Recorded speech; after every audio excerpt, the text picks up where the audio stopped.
You just realized your business needed to hire someone yesterday. How can you find amazing candidates fast? Easy. Just use Indeed. Stop struggling to get your job post seen on other job sites. With Indeed sponsored jobs, your post jumps to the top of the page for your relevant candidates, so you can reach the people you want faster. According to Indeed data, sponsored jobs posted directly on Indeed have 45% more applications than non-sponsored jobs. Don't wait any longer. Speed up your hiring right now with Indeed. And listeners of this show will get a $75 sponsored job credit to get your jobs more visibility at Indeed.com/PODKATZ12. Just go to Indeed.com/PODKATZ12 right now and support our show by saying you heard about Indeed on this podcast. Terms and conditions apply. Hiring? Indeed is all you need. নমস্কার। আজকে আমরা কথা বলবো নবরাত্রি নিয়ে, মানে ওই যে ৯ রাত ধরে চলা হিন্দু উৎসবটা, যেখানে মূলত দেবী দুর্গার ৯টা রূপের পুজো হয় আর মহিষাসুর বধের যে জয় সেটা উদযাপন করা হয়। আমাদের কাছে এই নিয়ে বেশ কিছু তথ্যসূত্র আছে। শাস্ত্রীয় ব্যাখ্যা থেকে শুরু করে এখনকার দিনের উদযাপন নানা দিক নিয়ে কথা বলবো। রবিশঙ্কর দাসের একটা লেখাও আমরা দেখেছি, সেটাও আলোচনায় আসবে। আমাদের লক্ষ্য হলো এই উৎসবটার মূল বিষয়টা কি, এর পেছনের ঐতিহ্য, আধ্যাত্মিক বা সাংস্কৃতিক দিকগুলো সব সহজে বোঝা। চলুন শুরু করা যাক। নবরাত্রি নামটা শুনলেই বোঝা যায় ৯ রাত। এই সময়টায় দেবী দুর্গার ৯টা আলাদা রূপের পুজো হয়। সাধারণভাবে দেখলে এটা তো আসলে অশুভ শক্তির ওপর, মানে দৈব নারী শক্তির জয়, তাই না? হ্যাঁ, একদম তাই। তবে এটা শুধু একটা পুজো বা আচারের ব্যাপার নয়। এর গভীরে গেলে দেখা যাবে এটা আসলে নীতির বা ধার্মিকতার জয়গান। দেবী দুর্গার মহিষাসুর বধ, এই ঘটনাটা তো এটাই বলে যে সত্য আর ন্যায়ের শক্তি শেষ পর্যন্ত অশুভকে হারাবেই। নবরাত্রি সেই বিশ্বাসেরই উদযাপন। আচ্ছা, আর এর ঐতিহাসিক প্রেক্ষাপটটা, মানে কতটা পুরনো এই উৎসব? শোনা যায় রামচন্দ্র লঙ্কা জয়ের আগে নাকি দেবীর পুজো করেছিলেন শরৎকালে, যেটাকে অকালবোধন বলে। হ্যাঁ, ওই প্রসঙ্গটা খুবই গুরুত্বপূর্ণ। রামায়ণের ওই ঘটনার কথা তো আছেই, আবার বিভিন্ন পুরাণ বা লোককথায় দেবী দুর্গার মহিষাসুর বধের কাহিনীও পাওয়া যায়। এই দুটো মিলেই কিন্তু উৎসবটার পৌরাণিক ভিত্তি তৈরি হয়েছে। বোঝাই যাচ্ছে ঐতিহ্যটা কত প্রাচীন আর ভারতীয় সংস্কৃতির সঙ্গে কিভাবে জড়িয়ে আছে। আর এখনকার দিনে তো নবরাত্রি মানেই বিরাট ব্যাপার। সারা ভারতে নানাভাবে পালিত হয়। যেমন ধরুন গুজরাটে গরবা আর ডান্ডিয়া নাচের যে ধুম, টিভিতে বা সোশ্যাল মিডিয়াতে দেখি আমরা, দারুণ লাগে দেখতে। ঠিক, একেবারে রঙের উৎসব। আর শুধু তো নাচ গান নয়, ওটা একটা সামাজিক মেলামেশারও জায়গা। ঠিক। আর আমাদের পশ্চিমবঙ্গে যদি দেখি, সেখানে দুর্গাপুজো হিসেবে এটাই তো সবচেয়ে বড় উৎসব। ওই প্যান্ডেল, প্রতিমা, আলো, সে এক বিশাল কর্মকাণ্ড। অবশ্যই। আর এই উৎসবগুলো কিন্তু শুধু ধর্মীয় আচার নয়, এগুলো আসলে বিরাট সামাজিক মিলনক্ষেত্র। মানুষজন এক হয়, আনন্দ করে, পুরনো সম্পর্ক ঝালিয়ে নেয়, নতুন বন্ধুত্ব হয়। এই যে একসঙ্গে আনন্দ করা, ভক্তি বিনিময় করা, এটা কিন্তু সমাজের বাঁধনটাকে আরও শক্ত করে। ঠিক বলেছেন। আর এর প্রভাব তো শুধু সমাজে নয়, শিল্প সংস্কৃতিতেও আছে নিশ্চয়ই। আছে তো। নবরাত্রিকে ঘিরে কত গান, নাচ, চিত্রকলা, সাহিত্য তৈরি হয়েছে যুগ যুগ ধরে। এর সাংস্কৃতিক প্রভাব কিন্তু গভীর। এর সাথে আরেকটা দিকও আছে, যেটা হয়তো আমরা অতটা ভাবি না, অর্থনৈতিক দিকটা। ও আচ্ছা, সেটা কিরকম?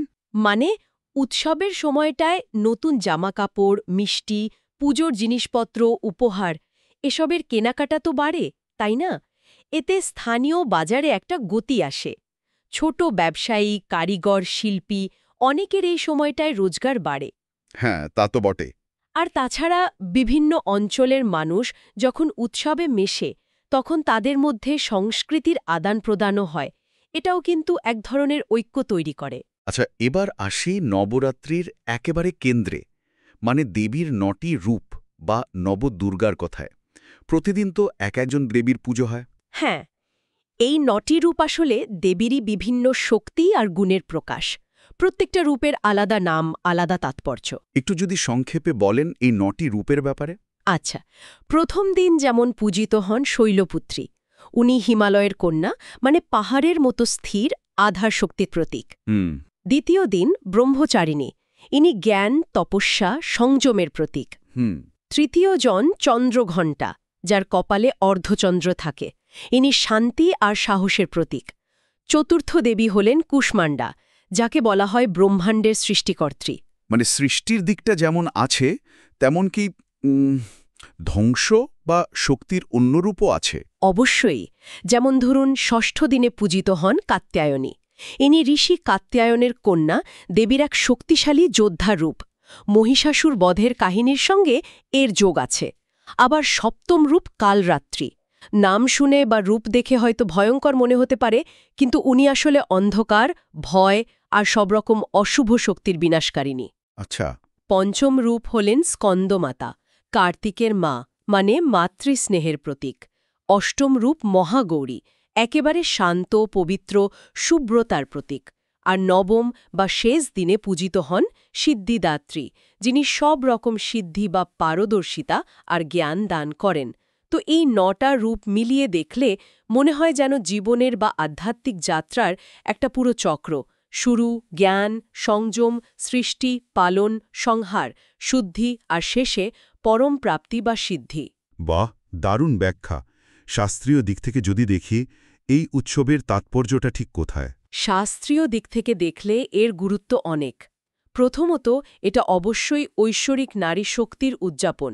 দেবী দুর্গা, যিনি সব শক্তির উৎস, তিনি প্রমাণ করেন যে নারী শক্তিই পারে অশুভকে দমন করতে, সৃষ্টিকে রক্ষা করতে। সমাজে নারীর ভূমিকার একটা আধ্যাত্মিক স্বীকৃতি। ঠিক। দ্বিতীয়ত, বিশ্বাস করা হয় যে এই সময়ের পুজো আরাধনা জীবনে ভারসাম্য, সমৃদ্ধি আর সুরক্ষা নিয়ে আসে। দেবীর এক একটা রূপ প্রকৃতির এক একটা শক্তির প্রতীক। তাদের পুজো করে সেই ভালো শক্তিগুলোকে জীবনে আনা হয়। তৃতীয়ত, এটা আধ্যাত্মিক উন্নতির জন্য খুব ভালো সময়। অনেকেই সময় উপোস করেন, সাত্ত্বিক খাবার খান, ধ্যান বা মন্ত্রজপ করেন। এর উদ্দেশ্য হল মন আর শরীরকে শুদ্ধ করে আধ্যাত্মিক চেতনার দিকে এগিয়ে যাওয়া। আর চতুর্থত, এই সময়টাকে খুব শুভ বলে মনে করা হয়। পিতৃপক্ষের শেষ আর দেবীপক্ষের শুরু। যে কোনো ভালো কাজ শুরু করার জন্য এই সময়টা প্রশস্ত বলে ধরা হয়। একটা বিষয় পরিষ্কার করা দরকার। আমরা সাধারণত শরৎকালের দুর্গাপুজোর সাথেই নবরাত্রিকে গুলিয়ে ফেলি বা এক করে দেখি, কিন্তু নবরাত্রি তো বছরে আরেকবারও হয়, তাই না? চৈত্র মাসে। হ্যাঁ, ঠিক ধরেছেন। এটা অনেকেই হয়তো সেভাবে খেয়াল করেন না। বছরে প্রধানত দুটো নবরাত্রি। একটা হলো শারদ নবরাত্রি, যেটা শরৎকালে হয়, সেপ্টেম্বর-অক্টোবর। দুর্গাপূজা হিসেবে এর উদযাপনই সবচেয়ে বেশি পরিচিত। এটা মহিষাসুর বধের বিজয় উৎসব, আর দশম দিনটা বিজয়া দশমী। হ্যাঁ, যেদিন রাম রাবণকে বধ করেছিলেন, সেই বিশ্বাসও তো আছে। ঠিক। আর অন্যটা হলো চৈত্র নবরাত্রি, যেটা বসন্তকালে হয়, মার্চ-এপ্রিল। বসন্তকাল মানে নতুন জীবন, নতুন শুরু। এই নবরাত্রিটা সেই ভাবনার প্রতীক। এটা শেষ হয় রাম নবমীর দিন, মানে ভগবান রামের জন্মদিনে। দুটো নবরাত্রির আচার অনুষ্ঠানে কিছু পার্থক্যও থাকে ঋতু অনুযায়ী, তবে শারদীয় উৎসবটাই বেশি জাঁকজমকের সাথে হয়। আচ্ছা, নবরাত্রির সাথে আরেকটা বেশ মজার জিনিস জড়িত। প্রতিদিন দেবীকে বিশেষ ভোগ বা নৈবেদ্য দেওয়া হয়। এরও কি কোনো মানে আছে? অবশ্যই আছে। প্রত্যেকটা দিনের নৈবেদ্যের একটা প্রতীকী অর্থ আছে। মানে বিশ্বাস করা হয় যে ঠিকঠাক ভোগ দিলে দেবী খুশি হন, আশীর্বাদ করেন। যেমন কয়েকটা উদাহরণ দেবেন? ধরুন, প্রথম দিন দেবী শৈলপুত্রীকে দেশি ঘি দেওয়া হয়। ঘি তো শুদ্ধতা, সুস্থতার প্রতীক। দ্বিতীয় দিন ব্রহ্মচারিণীকে দেওয়া হয় চিনি বা মিষ্টি কিছু। জীবনে মাধুর্য, শান্তি আসুক এই কামনায়। তৃতীয় দিন চন্দ্রঘণ্টাকে পায়েস বা ক্ষীর দেওয়া হয়, যা সাহস আর শক্তির প্রতীক। চতুর্থ দিন কুষ্মাণ্ডাকে দেওয়া হয় মালপোয়া, সমৃদ্ধি আর সুস্বাস্থ্যের জন্য। বাহ, বেশ ইন্টারেস্টিং তো। পঞ্চম দিন স্কন্দমাতাকে কলা দেওয়া হয়, দীর্ঘায়ু আর সাফল্যের প্রতীক। ষষ্ঠ দিন কাত্যায়নীকে দেওয়া হয় মধু, সম্পর্কে মিষ্টতা, সম্প্রীতির জন্য। সপ্তম দিন কালরাত্রিকে দেওয়া হয় গুড় বা গুড়ের তৈরি কিছু, নেতিবাচক শক্তি দূর করে সুরক্ষা পাওয়ার আশায়। আচ্ছা। অষ্টম দিন মহাগৌরীকে দেওয়া হয় নারকেল, খুবই পবিত্র ফল, ইচ্ছা পূরণের প্রতীক। আর নবম দিনে সিদ্ধিদাত্রীকে দেওয়া হয় তিল, যা জ্ঞান আর সিদ্ধি লাভের প্রতীক। সুতরাং এই ভোগগুলো শুধু খাবার নয়, এগুলো এক একটা প্রার্থনার মতো জীবনের ভালো দিকগুলো পাওয়ার জন্য নিবেদন করা। দারুণ ভাবনা। আচ্ছা, অষ্টম বা নবম দিনে কুমারী পূজার একটা রীতি আছে না? অনেক জায়গায় হয়, কঞ্জকও বলে অনেকে। এটা ঠিক কি? হ্যাঁ, কুমারী পূজা বা কন্যা পূজা, এটা খুব সুন্দর একটা রীতি। এই দিন সাধারণত 9 জন কুমারী মেয়েকে, যারা এখনো ঋতুমতী হয়নি, তাদের দেবী দুর্গার 9টা জীবন্ত রূপ মনে করে পুজো করা হয়। তাদের খুব যত্ন করে বাড়িতে আনা হয়, পা ধুয়ে আলতা পরানো হয়, আরতি করা হয়। তারপর তাদের পছন্দের খাবার দেয়া হয়, বিশেষ করে পুরি, হালুয়া, কালো ছোলা। শেষে নতুন জামা বা কিছু উপহার দিয়ে বিদায় জানানো হয়। এটা তো নারী শক্তির প্রতি খুব সুন্দর একটা সম্মান প্রদর্শন। একদম, একেবারে শিশু কন্যার মধ্যে যে পবিত্র দেবী রূপ, তারই আরাধনা। সমাজে কন্যা সন্তানের গুরুত্ব বোঝানোর একটা দারুণ উপায়ও বটে। নবরাত্রির কি আরও কোনো রকম ভের আছে, যা হয়তো আমরা কম জানি? হ্যাঁ, একটা আছে, যাকে বলে গুপ্ত নবরাত্রি। নাম শুনেই বোঝা যাচ্ছে এটা একটু গোপনে বা ব্যক্তিগতভাবে পালন করা হয়। এটাও বছরে দুবার আসে, মাঘ মাসে জানুয়ারি ফেব্রুয়ারি আর আষাঢ় মাসে জুন জুলাই। সাধারণ ভক্তদের চেয়ে এটা তান্ত্রিক সাধক বা যারা গভীর আধ্যাত্মিক চর্চা করেন তাদের কাছে বেশি গুরুত্বপূর্ণ। ও, তান্ত্রিক সাধকদের জন্য?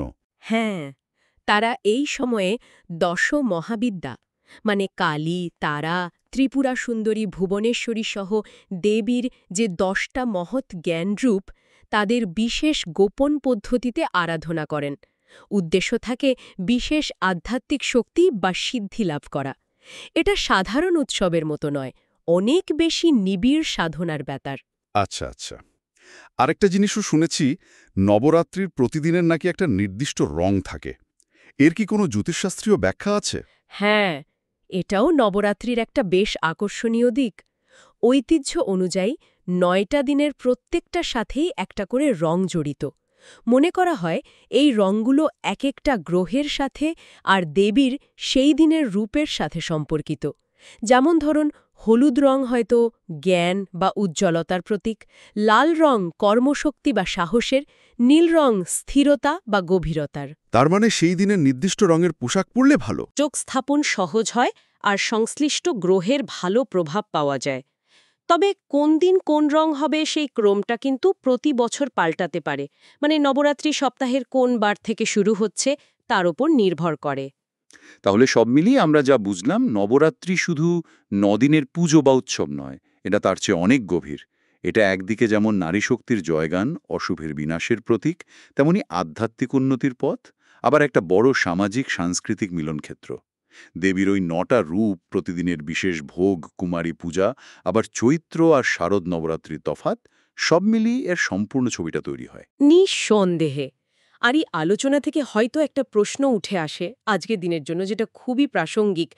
এই যে এত পুরনো একটা ঐতিহ্য, আজকের এই ব্যস্ত আধুনিক জীবনে এর প্রাসঙ্গিকতা ঠিক কোথায়? এই উৎসবগুলো থেকে আমরা যা শিখি, মানে নিজের ভেতরের শক্তিকে জাগানো, জীবনে ব্যালেন্স আনা, নারী শক্তিকে সম্মান করা, এই চিরন্তন শিক্ষাগুলোকে আমরা ব্যক্তি জীবনে বা সমাজ জীবনে আর কিভাবে কাজে লাগাতে পারি, এটা কিন্তু আমাদের সবারই একটু ভেবে দেখার মতো বিষয়, তাই না? You just realized your business needed to hire someone yesterday. How can you find amazing candidates fast? Easy. Just use Indeed. Stop struggling to get your job post seen on other job sites. With Indeed sponsored jobs, your post jumps to the top of the page for your relevant candidates, so you can reach the people you want faster. According to Indeed data, sponsored jobs posted directly on Indeed have 45% more applications than non-sponsored jobs. Don't wait any longer. Speed up your hiring right now with Indeed. And listeners of this show will get a $75 sponsored job credit to get your jobs more visibility at Indeed.com/PODKATZ12. Just go to Indeed.com/PODKATZ12 right now and support our show by saying you heard about Indeed on this podcast. Terms and conditions apply. Hiring? Indeed is all you need.